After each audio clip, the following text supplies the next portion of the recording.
discussion, and I think we're out of time, so we're going to move on to our final set of speakers. It's by Anna Pochmara and Łukasz Muniowski. They will present a paper titled Excessive Stimulation, Loss of Meaning, and Boredom in Levinson's Euphoria. Anna Pochmara is an assistant professor at the Institute of English Studies, University of Warsaw. She is the author of Making the New Negro, Black Authorship, Masculinity and Sexuality, Amsterdam University Press, 2011, and The Nadir and the Zenith, Temperance and Excess in the Early African American Novel, University of Georgia Press, 2021. At the moment, she's working on the anthology, The African American Novel in the 21st Century, Brill, 2022, and a special issue of the European Journal of American Studies devoted to late modern boredom, also 2022. Her main research interests are African American culture and literature, addiction studies, and recently boredom from a cultural studies perspective. So again, you have 20 minutes and 10 minutes for questions, and with 2 minutes left, I'll put my hand up. So please go ahead. All right. So hello, can you hear me? So thank you to the organizers for the wonderful conference. The lineup is amazing. The range of topic is really impressive. So just a few notes. I'm not a psychologist, as you have heard from my short bio. I'm a literary scholar primarily, and I'm very new to boredom studies. So my interest was sparked by my colleague Łukasz Muniowski last year, and we decided to do a special issue of the European Journal of American Studies devoted to boredom. In late modernity, we received a dozen of great abstracts, so that the issue will be out next year, and we are very excited about that. Today I will be speaking on my own. Łukasz was kind enough to give me the floor. Right, so let me begin my presentation. Okay.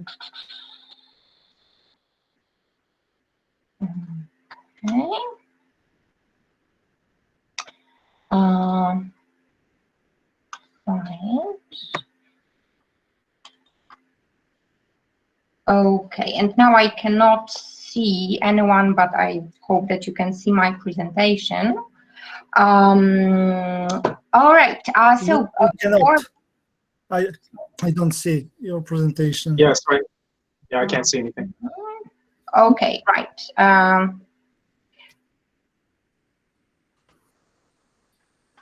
And now? Yeah, that's good. Okay, great. Wonderful. Thank you for that. I will have a lot of pictures, so you would lose a lot not looking at the presentation.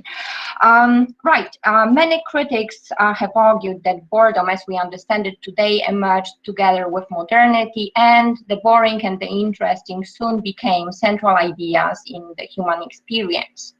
Whereas early modernity perceived boredom as predominantly related to a lack of stimuli, today it is more often than not linked to overstimulation. Many cultural products try so hard to be interesting that they epileptically overwhelm us with hyper-stimulating images, evoking the boredom of satiety as one of the 4 basic types of boredom, according to Dolman. As a sociologist, J.M. Barbalet argues, quote, excessive stimulation through which social meanings are undermined leads to boredom experienced as the loss of purpose, involvement, and meaningfulness. In my paper today, I will analyze 2 episodes from the HBO series Euphoria. I'm not sure how many of you are familiar with the series. I will provide a short introduction. I will argue how it both reproduces and comments on the boredom of satiety, which occurs when one gets too much of the same thing and everything becomes banal. Produced by A24, a company that has released a number of influential indies such as Midsommar or Moonlight, and directed by Sam Levinson, The series represents the life of teenagers in the US suburbs in the 21st century.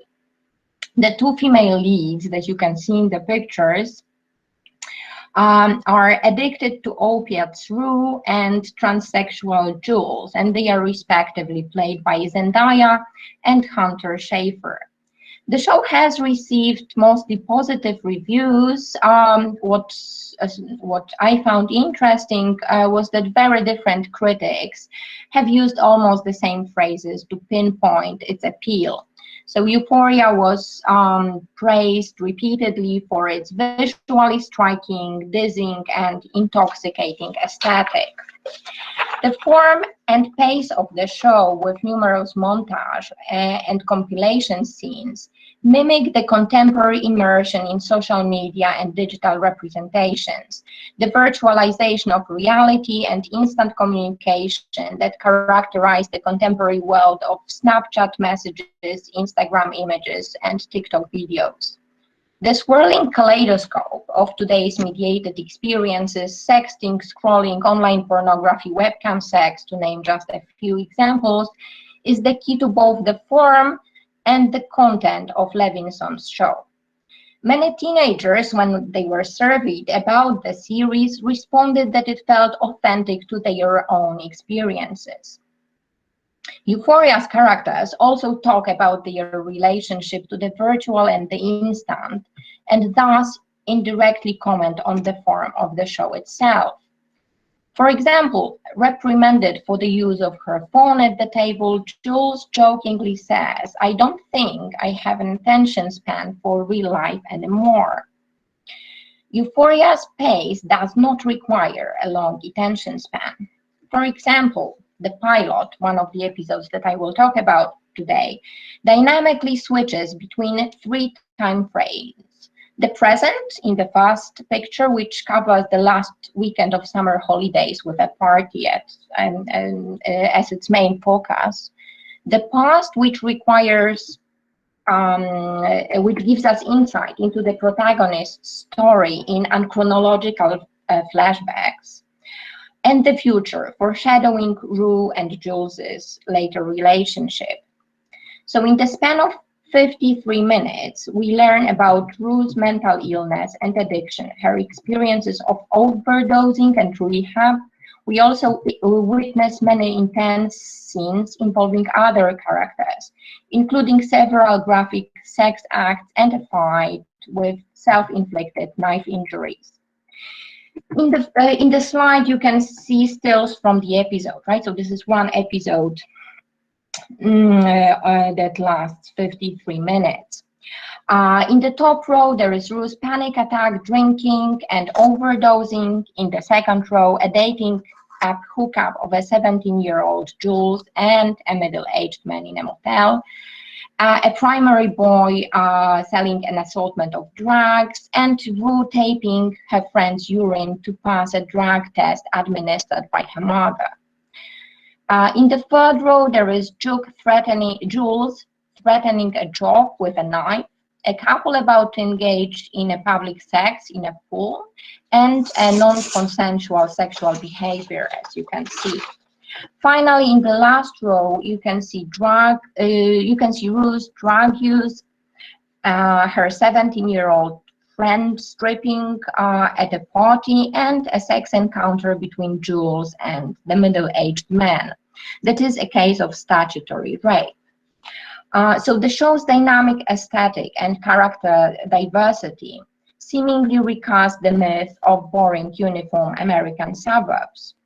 At first sight, the setting seems to be the very, very opposite of the eventless neighborhood from William Burroughs' Junkie, whose sterility makes him look for more titillating thrills, primarily including heroin in the city.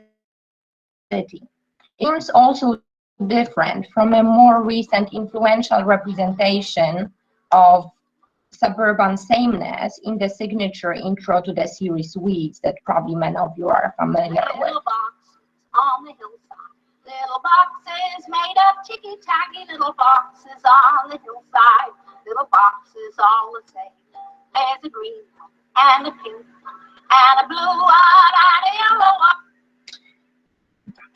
Yet, despite the action-packed narrative, sensational scenes, dynamic montage, and diverse characters, I want to argue that Euphoria also represents the predicament of suburban boredom.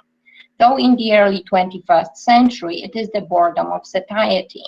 The characters looking for more and more thrilling stimuli perfectly illustrate the anomic search for novelty, identified by Barbalet as one of the instances when oversaturation can lead to boredom.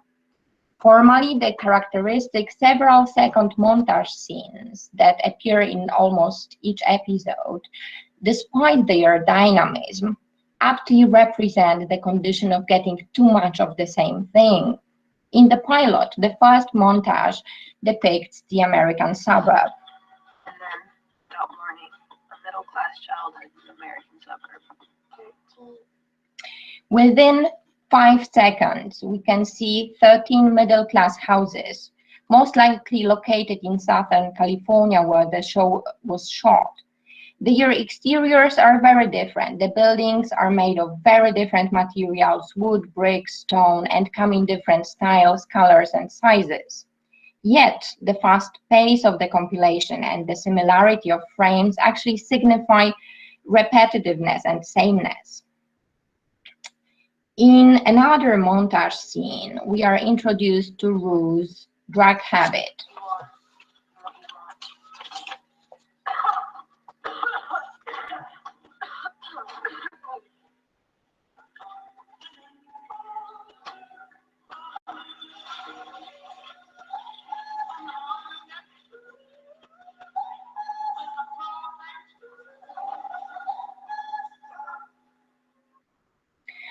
So this 20-second scene is a compilation of shots with Rue opening the bathroom cabinet and taking her mother's prescription sedatives. These are additionally multiplied by her reflections in the mirror, so the scene floods us with different images. Yet again, the repetitive character signifies routine and sameness. Another montage in the pilot depicts famous people who suffered from psychiatric conditions that are similar to Rue's. The way your brain was hardwired. Plenty of great, intelligent, funny, interesting, and creative people have struggled with the same things you struggle with. Like who? Vincent Van Gogh, Sylvia Plath, and your favorite, Britney Spears. The short clips with suicides and mental breakdowns undercut the cheery tone of Rue's mother's pep talk. In the context of the whole series, the uniqueness of Van Gogh, Plath, and Spears is undermined, as most characters suffer from psychiatric disorders and take drugs, either medically or recreationally. In the last montage in the pilot, we have Rue's bike accident. I was walking the case party because I have this rule that I don't drink and bike because,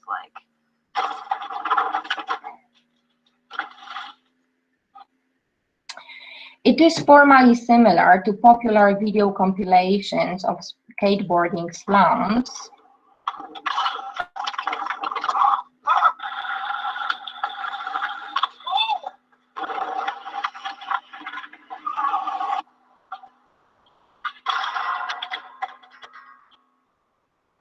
And I found that interesting, this aesthetic of compilation, and I think it is somehow significant for today's culture.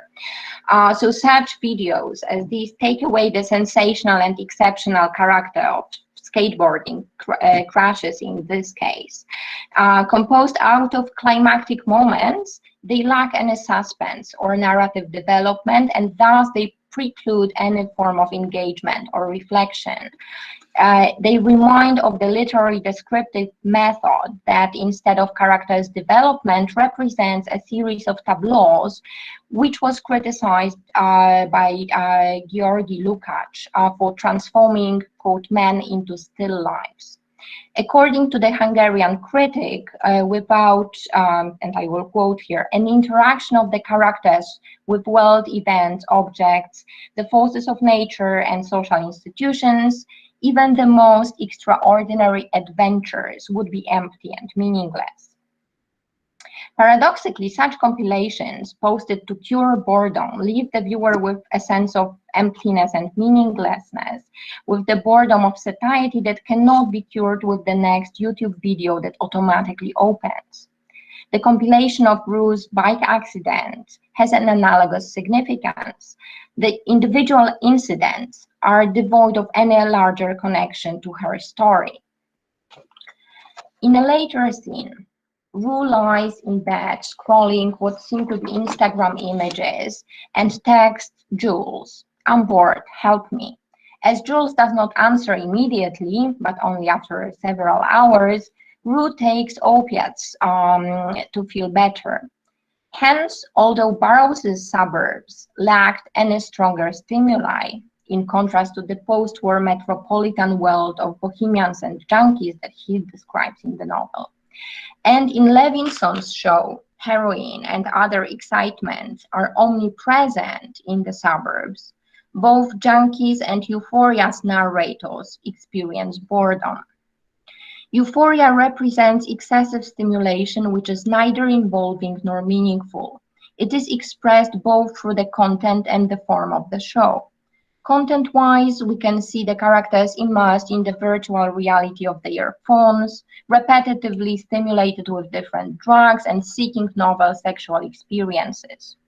Formally, the aesthetic of the show mimics YouTube compilations, music videos, and social media scrolling. The two protagonists are alienated and lost in such a kaleidoscope of different stimulants. They frequently voice their loss of purpose and meaning. At the very beginning, Rue unemotionally states, "Yeah, well, the world is coming to an end and I haven't even graduated high school yet." Later, she confesses to her AA sponsor that the world is just really fucking ugly. Jules tells Rue that she hates everyone else in the world but her, and as you can see in the two others pictures, other characters also express similar thoughts.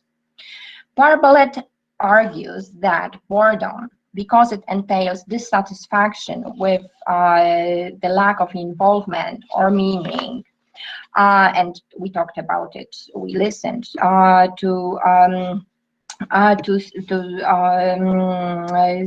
such claims today as well, may initiate a search for meaningfulness and as a result lead to a change. And such a change can be observed when the pilot of Euphoria is juxtaposed with its special episode from 2020. In contrast to the dizzying phase of the pilot, the special episode depicts just one conversation between the protagonist, Rue, and her Addicts Anonymous sponsor, Ali, played by Coleman Domingo. It takes place in very ordinary surroundings at a dark suburban shopping plaza. Ali metatextually comments on the form of the special and its meaning. Quote, "You got to believe in poetry, the value of two people sitting in a diner on Christmas Eve talking about life, addiction, and loss." Visually, the episode is the very opposite of the fast-paced pilot, and on its own may seem boring. After a 4-minute fantasy about Rue's future at the beginning, it just consists of a long dialogue scene. It is broken with two even less action-packed moments in which even the conversation stops. The first is a slow 5-minute scene with the camera alternating between Rue listening to music and Ali smoking outside. And the second one closes the episode. Rue and Ali leave the diner and he drives her home to the 3-minute track of Labyrinth's cover of Schubert's Ave Maria. So we have these 8 minutes when we do not even listen to the conversation. Apart from these scenes, the remaining 40+ minutes of the episode represent a dialogue, mostly in the short reverse short technique. The camera work seems very static, yet after a closer analysis, its movements and editing reveal complexity and significance. At first, the scene is made with long shots from the outside of the diner, long over-the-shoulder shots, and it gives us this sense of distance both between the viewer and the characters, as well as reflects this initial alienation between Ru and Ali. So they are alienated from one another and also from the world outside, where we can expect that everyone is celebrating Christmas Eve. Both the attention to the way that each frame is constructed in this beautiful way, and a sense of alienation expressed in the first part of the episode is exemplified with what you can see here in the slide. That is the similarity between one of the shots from the outside and Hopper's most famous painting. The camera work changes in a way that probably would be difficult to observe when you watch the show for the first time, but the change is meaningful. So when Ru opens up and starts talking about her continuing drug abuse, suicidal thoughts, and violence against the people she loves, the camera moves to medium close-up shots, and it gives the viewer a sense of presence.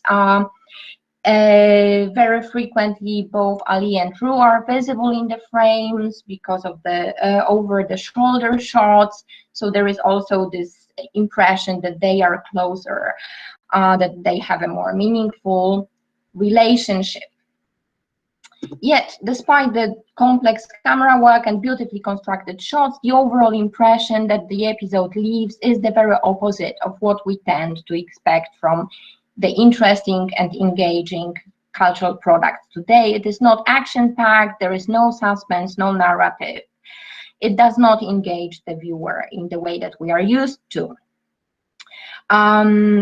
Thus, whereas the dizzying aesthetic of Euphoria's regular episodes represents today's experience of immersion in media representations and instant communication in a way that feels authentic, the special episode aims at an authentic, seemingly unedited representation of a meaningful conversation between two people whose shared experiences and honesty enable them to establish a close relationship. The regular episodes formally mimic the boredom of society so frequently experienced in today's world. The special, with its slow, seemingly boring aesthetic, is an antidote to that kind of boredom. Ru and Ali's conversation about the meaning of life, addiction, and loss requires a longer attention span than YouTube Slam compilation, but it represents the purpose, meaning, and involvement that are impossible to get from a series of tableaus, according to Łukasz. Overall, when read against the excessive stimulation of Euphoria's regular episodes, the specials, a minimalist aesthetic, and its focus on an in-person encounter are a refreshing, interesting break from the boredom of satiety and overstimulation. Thank you.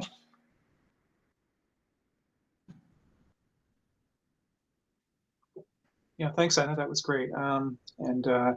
I put in something in the chat function. It's a fantastic Canadian mockumentary about suburbia called Radiant City. And it has real talking heads. It has philosophers like Mark Kingwell talking, but it's a very interesting piece of work. Anyway, let's open it up for questions. Eric.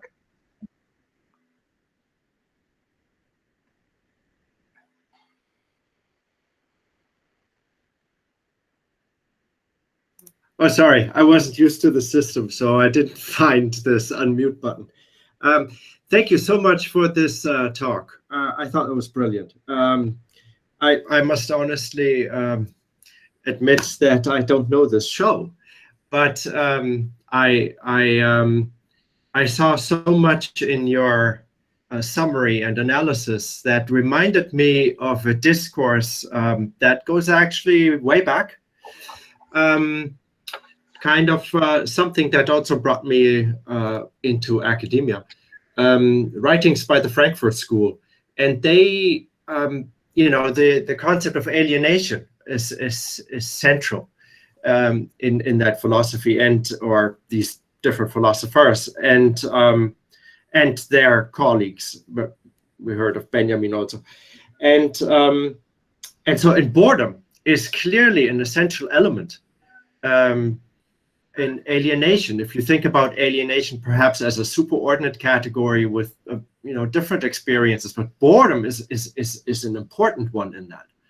And alienation, you know, maybe there are some general elements of alienation that you can find independent of society, but alienation can, I think, be linked to the dynamics of society. So therefore, and in this way, boredom can be linked to how, you know, how we live, how we consume, what kind of stimuli are presented to us, how do we work.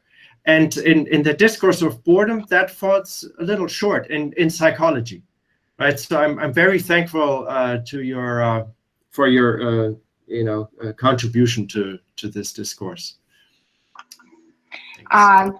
Eric, thank you so much. So I absolutely agree that alienation would be key. And again, I'm only beginning, but today when there was a talk about Benjamin's analysis of the cinema, and I actually cannot remember the fragment, reading the fragment myself, and the montage, the dialectic montage was mentioned. So I will definitely go back to Benjamin and see if he can help me read the compilation aesthetic that, again, I only sort of found it significant when writing the paper several days ago. And the question would be whether it can work as this Brechtian alienation effect that will give us a stimulus and awaken us somehow, or to the contrary. But yes, thank you. It was definitely a comment that will help me. Thank you.